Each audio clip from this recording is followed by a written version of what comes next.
Learning chords as a beginner can be quite overwhelming. In the beginning, you've got to deal with all of the different chord names there are and how you've got to remember them. But just knowing them isn't enough. That guitar isn't going to play itself. You've also got to put in the hours to get comfortable with these chord shapes. So I've come up with this clear and straightforward method of learning new chords as a beginner. The 5 most basic guitar shapes are C, A, G, E, and D. So it's important to master those 5 chords as soon as you can. However, most people find these chords to be way too difficult in the beginning. Therefore, I am going to show you 2 related versions of all these chords to get you started. So by the end of this video, you'll know at least 15 chords in a structured way. And please don't get discouraged with the first chord each time. If you find the original chord hard to play, you can try the one below with only 2 fingers. And if that one is still too hard to play, you can try the one with only 1 finger. And even if you consider yourself a little bit more than a beginner, I suggest that you still watch this video because you might learn a thing or two about music theory along the way. C major. The C major chord is often considered a difficult chord for beginners. As you can see, I have to use 3 fingers and stretch them over all 3 first frets. And on top of that, we also have 2 open strings, the G and E string, that we cannot touch with our fingers. You don't have to know a lot about music theory in order to be able to play these chords, but it is useful to know a few basic things. And one of the most important things to know is the root note. The root note is the lowest bass note in the chord, and it is often what the chord is named after. So in this case, our root note is on the 3rd fret of the A string. And you've guessed it, it's called C. By the way, this is also the reason why we skip the low E string. This is marked with an X because we want our lowest note to be just C, and we've got to make sure there are no lower notes below that one. You can lightly touch the low E string with your ring finger from the side while pressing the A string. A second way of doing it is by muting the string with your thumb. Both techniques can be quite challenging, but a lot of guitarists use them. C major 7. So let's remove our index finger, shall we? We now have a C major 7th chord. What's interesting is that by removing 1 finger, we have less to worry about with our grip. But meanwhile, the chord itself has become more complicated in a music theory sense. Major 7th chords have a nice dreamy quality. But what exactly is that? Since we've removed our index finger, we now have an open B string, and that is the major 7th of this chord. C major 9. If the major 7th was still a little bit too difficult for you, I have a 1 finger option for you to practice this chord. We are removing our middle finger on the 2nd fret of the D string this time. So what's only left is the root note on the 3rd fret of the A string. So again, when removing a finger, the chord becomes easier to play, but the theory behind it actually becomes a little bit more complicated. This time we are adding the 9th to the chord, the open D string, hence the name C major 9. We still have the 7th in it, but we don't have to put it in the name of the chord anymore. Some people might find this confusing, but it is just something you've got to get used to when learning new chords and music theory. Anyway, this is the easiest version of the C-type chord that you can find out there, but still it is quite a challenge to skip the low E string and don't accidentally mute those high strings. A major.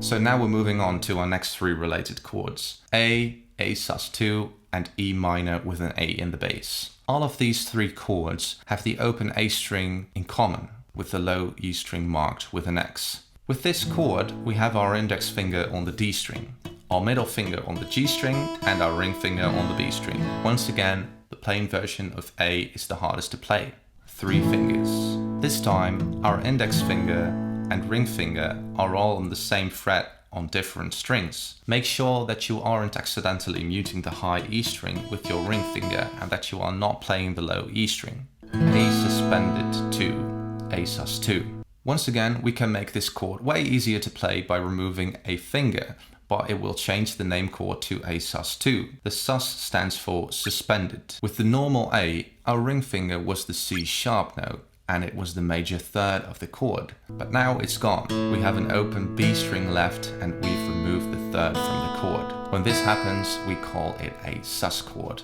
And since we now have the 2 in the chord B, we call it an A sus2. In other cases, you can also have a sus4 chord instead of the sus2. And again, a reminder for not accidentally muting strings. This time we've got to teach our middle finger not to touch the B string. E minor with an A in the bass. Kind of a complicated name for such a simple chord. I guess you could also call it an A7 sus2, but I'll name it E minor with an A in the bass for this video's sake, mainly so you can get familiar with slash chords. With slash chords, the chord that stands before the slash is the main harmony, and the note that comes after the slash is the bass note that lies underneath it. This chord is the easiest to play in the A-type chord family. Since the name is misleading because of the E minor part before the slash, you could say it isn't part of the A-type chords, but like I said, you could also call it an A7 sus2 chord. So it belongs to the A family. G major. The good news is that we're finally allowed to strum all 6 strings this time.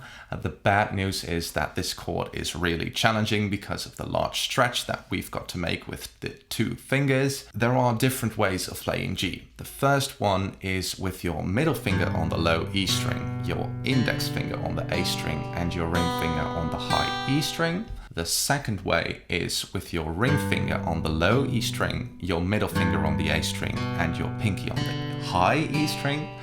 And the third way is with your middle finger on the low E string, your index finger on the A string, your pinky on the high E string, and adding your ring finger on the 3rd fret of the B string. You can try all 3 different options to find the one that suits you best. If you are desperate for an easier way of playing G, I suggest we move on to the next chord, which is G6. Yes, once again we are removing just 1 red dot and we've got ourselves a fancier sounding chord, namely the G6. Since we are now playing a high open E string, we are adding the 6th to the chord, and when that happens we simply put a 6 behind the chord because the scale of G is G, A, B, C, D, E, F sharp, and the G is the root note, the B is the 3rd, the D is the 5th, and the E is the 6th. The 6th note turns the G triad into a G6 chord. So if you're still having trouble with not muting any strings, you can of course deliberately mute one for the sake of just giving yourself a little break, because muting the A string still leaves our G6 chord intact theory-wise. So I've just explained that the G, B, D, and E notes make up a G6 chord. We've got our G note twice because we are pressing the 3rd fret on the E string. This is a G note. And we've got an open G string, and we've also got an open B, D, and E string. E major. The E chord is, in my opinion, one of the most satisfying chords to play on the guitar, since it uses the low open E string and there are no other strings that we have to mute. And there is also just one way how to play it, and that is with your index finger on the G string, the ring finger on the D string, and the middle finger on the A string. Easy, right? Still, it can be quite hard to not accidentally mute the G string, so let's move on to the next chord, E minor. When you let your index finger go, you now have an open G string, and this makes the chord minor. Now you also have a choice. You can either play the chord with your middle finger and ring finger, but it's also possible to use your index finger and your middle finger. If you really want to use your pinky, you can also use your pinky and your ring finger, but I don't think it really makes it easier, but in some cases, some of you might find that one easier. You've probably noticed that I wrote down the chord in 2 different ways. They can be used both, and they mean the same thing, minor. When writing with your hand, a simple hyphen is way faster to write than just writing the M down. Another thing that I want to talk about is that if you can both play the E and the E minor chord, you can compare the sound of them with each other. Most people learn it like this, that the major sounds a bit more happy or upbeat, and the minor tends to be a little bit more sad. Of course, this isn't an exact science or whatever, but it's still a great way of remembering the differences. Also, when we have just the letter E or the letter C or whatever, it is the major version of the chord, even though the word major isn't behind it. So for major chords, we don't add anything. And for minor chords, we use the small m or little hyphen. E minor 7. This time, with only leaving one last finger on the fretboard, again, we find ourselves left with an E minor 7th chord.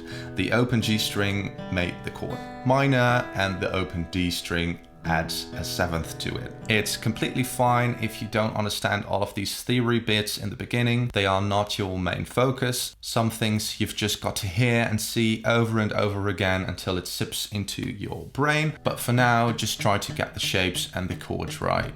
D major.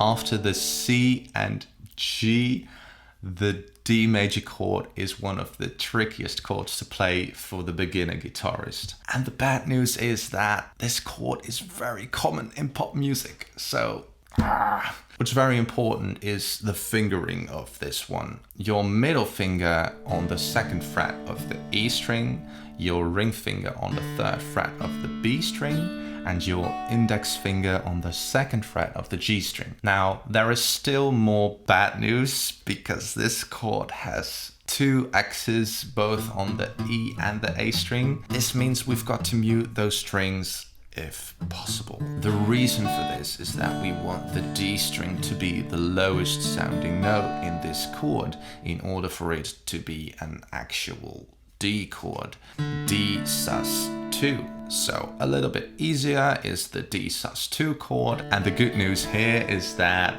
this one is quite common as well. It is also often used as a variation to the normal D in pop songs. The only tricky thing now is that you have to be careful not to accidentally mute the high E string. D6 at 9. And finally, already the 15th chord on this list, the D6 at 9 chord. Again, the chord's name has become more difficult to remember, but the shape is only one finger, so that's nice. The same principles count for this one as well. Be careful not to mute the B string and be sure to mute the E and A string. So let's summarize.